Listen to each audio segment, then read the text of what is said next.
untuk kita semua. Hari ini hari Rabu, hari biasa pekan ke-6 dalam masa Paskah.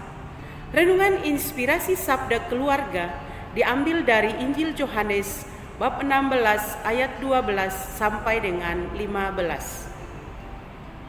Masih banyak hal yang harus kukatakan kepadamu, tetapi sekarang kamu belum dapat menanggungnya. Tetapi apabila Ia datang, yaitu Roh kebenaran, Ia akan memimpin kamu ke dalam seluruh kebenaran. Sebab Ia tidak akan berkata-kata dari dirinya sendiri, tetapi segala sesuatu yang didengarnya, itulah yang akan dikatakannya, dan Ia akan memberitakan kepadamu hal-hal yang akan datang. Ia akan memuliakan Aku, sebab Ia akan memberitakan kepadamu apa yang diterimanya daripadaku. Segala sesuatu yang Bapa punya adalah Aku punya. Sebab itu Aku berkata, Ia akan memberitakan kepadamu apa yang diterimanya daripadaku.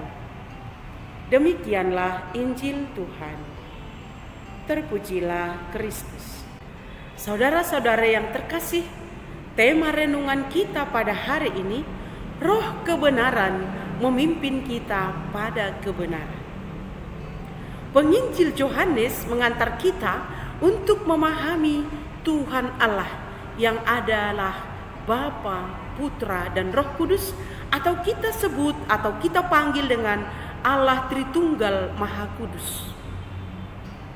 Kita mengenal dan mempercayai satu Allah dalam 3 pribadi. Dia adalah Putra yang menyebut Bapa di surga sebagai Abba. Yesus menjanjikan Parakletos atau Roh penghibur dan pembela. Siapa Parakletos itu? Roh Kudus adalah pribadi ketiga dari Tritunggal Maha Kudus yang memiliki keilahian sama dengan Allah Bapa dan Putra. Allah Bapa mengutus Roh Putranya ke dalam hati kita, sehingga Ia dapat memenuhi hati kita sepenuhnya. Di dalam Roh Kudus kita menemukan kebahagiaan, kedamaian, dan kebebasan di hati kita. Santo Paulus menulis, sebab kamu tidak menerima roh perbudakan yang membuat kamu takut, tetapi kamu telah menerima roh yang menjadikan kamu anak Allah. Dan oleh roh itu kita berseru, Abba, ya Bapa. Tetapi apabila Ia datang, yaitu Roh kebenaran, Ia akan memimpin kamu ke dalam seluruh kebenaran, sebab Ia tidak akan berkata-kata dari dirinya sendiri, tetapi segala sesuatu yang didengarnya, itulah yang akan dikatakannya, dan Ia akan memberitakan kepadamu hal-hal yang akan datang. Roh kebenaran, Roh Kudus adalah pribadi ilahi yang diutus Bapa untuk membaharui dunia dalam nama Yesus. Oleh karena itu, Ia datang sebagai Roh kebenaran. Ia berkata-kata berdasarkan apa yang Ia dengar dari Bapa dan Putra. Ia akan mengatakan hal-hal yang akan datang. Ia memuliakan Yesus Sang Putra karena segala yang dikatakan diterima dari Yesus. Yesus menjelaskan peran Parakletos ini dalam kaitannya dengan persekutuannya sebagai anak dengan Bapa. Persekutuan Bapa, Putra, dan Roh Kudus adalah kesatuan yang tak terpisahkan. Kesatuan intim dalam kesatuan kasih. Persatuan yang sehati sepikir, semisi dalam kasih, yang menjadi pola kesatuan kasih dalam kerukunan kita sebagai keluarga, dalam hubungan antara orang tua dengan anak, ayah dan ibu, dan anak dengan anak. Nah, mari kita lihat peran Roh kebenaran atau Roh Kudus sebagai pemimpin. Bagaimana maksudnya? Yesus menjanjikan Roh kebenaran yang akan memimpin kita kepada seluruh kebenaran.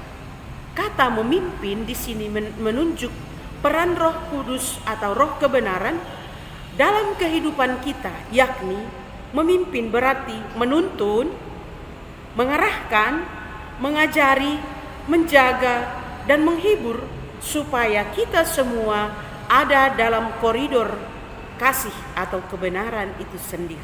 Roh Kudus tidak akan membiarkan satu pun dari antara kita larut dalam kedukaan. Namun Roh Kudus akan menghibur dan menanamkan roh sukacita ke dalam hati kita agar semua anggota keluarga ada dalam sukacitanya walau hidup kadang terasa berat. Ini keyakinan bagi kita yang percaya. Kalau kita mulai membelok dari kehendak kasih-Nya dalam situasi iri, dengki, sombong, dendam, kemalasan dan keangkuhan, Roh Kudus mengajari kita juga, mengarahkan kita dan membangun kesadaran akan segala kedosaan, kesalahan ataupun kekurangan kita dan menuntun kita ke dalam kebenaran itu. Menuntun kita ke dalam kasih, ke dalam pengampunan, kerendahan hati, semangat rajin giat, dan menuntun kita untuk memiliki belas kasih dan kepedulian. Roh Kudus akan membangun kepercayaan dan mengajari kita untuk memuliakan Kristus. Roh Kudus bekerja di dalam orang yang percaya untuk menghasilkan kehidupan Kristus yang kudus dalam hidup mereka. Artinya adalah Roh Kudus menuntun kita agar hidup kita semakin menyerupai Kristus dalam hal memberi diri, dalam hal rela berkorban, dalam hal berbagi kasih dan berkat kepada sesama. Roh Kudus akan selalu datang untuk membangkitkan dan memperdalam kesadaran akan kehadiran Yesus dalam hidup kita, bahwa kita tidak sendirian, bahwa Allah senantiasa menyertai kita, dan sambil menarik hati nurani kita kepada Dia dengan iman, kasih, dan ketaatan yang penuh syukur. Roh Kudus akan selalu menarik hati kita untuk mencari Tuhan dalam kasih lewat doa dan ibadat yang kita lakukan. Nah, kalau begitu, apa tanda-tanda bahwa seseorang itu dipimpin oleh Roh Kudus? 1. Orang itu akan percaya dipenuhi oleh kekuatan Roh Kudus, sehingga memiliki keberanian mengalahkan keinginan daging atau tubuh, atau dorongan-dorongan atau godaan-godaan setan. Orang yang percaya itu semakin pasrah dan mengandalkan pimpinan Roh Kudus, bukan mengandalkan kehebatan pribadi.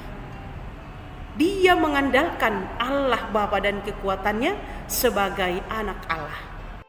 Kedua, orang itu akan tetap setia dan sanggup hidup sesuai dengan kebenaran Kristus, walaupun kadang banyak kesulitan, problem, siksaan dan penderitaan dalam hidup, tekanan karena pandemik, ketakutan karena pandemik, tetapi kita tetap setia karena dipimpin oleh Roh Kudus. Roh Kudus akan tetap terasa menopang kita dalam penderitaan dan meyakinkan kita bahwa pengharapan akan kemuliaan Allah pasti akan datang.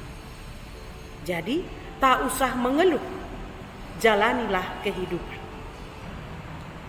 Orang itu juga ditandai bahwa ia akan rela berbagi dengan sesamanya, membagikan kisah kasih, berbagi dalam sukacita, berbagi dalam duka cita, rela mengampuni, membangun kekudusan dalam hidup, memiliki kuasa yang berasal dari kuasa Tuhan, mengakui dan memiliki karunia-karunia rohani, memperoleh kesembuhan, dan semua itu karena Kristus. Tanda yang sangat penting adalah yang keempat, kuat dalam pencobaan. Paulus menyebutkan kesengsaraan sebagai salah satu berkat dari keselamatan di dalam Kristus. Kesengsaraan dalam hidup memungkinkan kita rindu akan mencari wajah Kristus dengan sungguh-sungguh. Sementara itu, Allah Allah telah mencurahkan kasih-Nya ke dalam hati kita oleh Roh Kudus untuk menghibur kita dalam pencobaan. Roh Kudus memampukan kita untuk terus berjuang dalam hidup ini, walau banyak tantangan, dan selalu ingin hidup dipimpin oleh kebenaran. Karena kita adalah saksi-saksi kebenaran Allah itu sendiri. Jadi mau tidak mau, kita harus hidup dalam kebenaran dan berjuang dalam kebenaran, dan tidak mudah.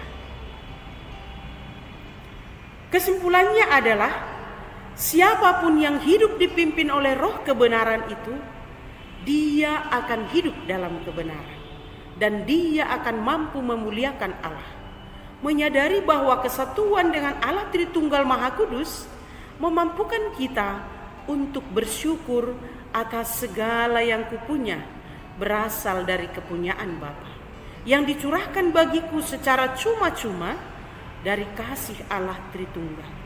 Semua hidup ini diberi dengan cuma-cuma. Semua rahmat diberi dengan cuma-cuma. Maka Tuhan menuntut saya agar aku pun rela berbagi dengan cuma-cuma. Bukan berarti segalanya gratis, tapi ini dengan segala rahmat, berkat, ada rasa berkat, ada rasa berbagi, ada keinginan untuk berbagi rahmat dengan hati yang penuh sukacita dan kegembiraan. Dan tanda ini akan muncul dalam keluarga kita, dalam keluarga yang rukun, damai, penuh kasih, saling memaafkan, saling menerima dalam kelemahan masing-masing, dan saling menopang, saling memberi peluang untuk berkembang, dan tetap saling memberikan dukungan dan topangan. Itulah tanda-tanda bahwa keluarga kita, rumah kita dipimpin oleh roh kebenaran. Jadi kesimpulan akhir adalah tanda-tanda bahwa kita membiarkan diri kita dipimpin oleh roh kebenaran atau Roh Kudus Allah adalah: 1. Tetap kuat dan percaya. Yang kedua, sanggup untuk setia dalam segala hal. Yang ketiga, rela menerima tantangan, kesulitan, kesengsaraan, kedukaan, sama seperti ketika aku menerima kebahagiaan. Dan yang keempat, kuat dalam pencobaan. Dan yang kelima adalah terus berjuang. Jangan pernah berhenti, jangan pernah stop, jangan pernah berkata atau mengeluh dan stop. Terus berjuang. Dan yang terakhir adalah membiarkan diri dan pasrah kepada roh Allah, dan selalu bersyukur dan memuliakan Allah. Kerukunan akan datang, kedamaian akan datang, kasih akan bergelimang di dalam keluarga kita masing-masing.